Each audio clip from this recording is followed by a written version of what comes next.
আমাদের সমাজে যারা ওপার বাংলা থেকে এসছে যে নাগরিকত্ব নেওয়ার জন্য যে নিঃশর্ত দাবি ছিল আমাদের, বিশেষ করে বড় মা বীণাপাণি ঠাকুর কোনো ধর্ম সেই সময় কোনো প্রথম রাজনীতি কোনো ধর্ম কোনো সামাজিক কেউ কিন্তু এটাকে নিয়ে লড়াই করেনি। প্রথম এগিয়ে এসেছিল অল ইন্ডিয়া মত মহাসংঘ, ভারতবর্ষে একমাত্র বড় মা বীণাপাণি ঠাকুর এবং আমার স্বামী কপিল কৃষ্ণ ঠাকুর সংঘাধিপতি। সেটাকে নিয়ে ঠাকুর বাড়িতে 2003 সালের পরেই 4 সালে অন্বেষণ হলো, 2010 সালে বৃহত্তর আকারে কলকাতার বুকে সেটাকে নিয়ে দাবি উঠিয়েছিল যে নিঃশর্ত, কোনো শর্ত থাকবে না।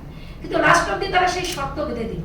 আপনারাই বলুন, আপনারা তো এই দেশের অনেকেই, আমি মনে করি যে এখানে আপনারা ওপার বাংলা থেকে হয়তো এখানে অনেকে আসেন, আপনারা আজকে মিডিয়ার আজকে আপনারা যোগাযোগ মানে কাজ করছেন, কিন্তু আপনারাও কি দেবেন ওখান থেকে? আপনাদের পূর্বপুরুষের যে জিনিসগুলো চাইছেন, আমাদের বাবা মা ঠাকুর দাদা তাদের জন্ম সার্টিফিকেট তো তৈরি হয়নি, তখন আমরা কোথা থেকে দেবো?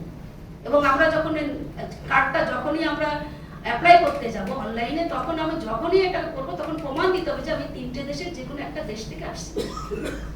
আমাদের কাছে কিছু নেই, আমরা কি দেবো? তো এই আইনটা হচ্ছে, আমি মনে করি যে বিজেপি আমাদের যারা বিশেষ করে মতো সমাজের মানুষ, তাদের যে 19-এ লোভ দেখিয়ে যে আমাদের ভোট দাও, আমরা তোমাদের নাগরিকত্ব দেব, এবং সেইখানে দাঁড়িয়ে 1952 সালের কাগজপত্র থেকে শুরু করে যে এটা চাইছে, কেউই সেটা নেই। দ্বিতীয় জিনিস হচ্ছে, আসামে যেমন আজকে প্রায় 14 লক্ষ লোক আজকে ডিটেনশন ক্যাম্পে, 19 লক্ষের ভিতরে হিন্দুই আজকে সব থেকে বেশি, এবং আবার ডিটেনশন ক্যাম্প তৈরি করার জন্য যে আজকে ফর্ম এখানে কেউ ভরলেই বেনাগরিক হয়ে যাবে, আধার কার্ড ভোটার কার্ড, পিছনে আমাদের কিছু থাকবে না।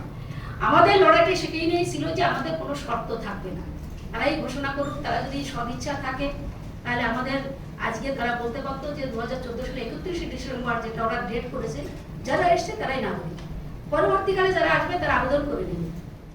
এবং বিভিন্ন মানুষ তারা কিন্তু ভয়তে আতঙ্কে আছে, আধার কার্ডটা কেটে দিল, সেটা একটা তাকে কাউকে না জানিয়ে, রাজ্য সরকারকে না জানিয়ে একেবারে ঘরে ঘরে তাদের চিঠিটা পৌঁছে গেল।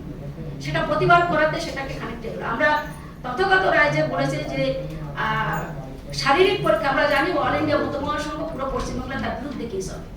তার কারণ হচ্ছে, আপনাকে আমি নিজে একটা উদাহরণ দিচ্ছি, তার কারণ হচ্ছে আমার নিজের বড় মেয়ের যে ছেলে, তার যে শারীরিক যে যখন ও মানে ছোট, তখন তাকে যখন ও মানে ইউরিন করতে যেত তখন করতে পারতো না, তার অসুবিধা হতো, তাকে আমি নিজে অপারেশন করে দিয়েছি।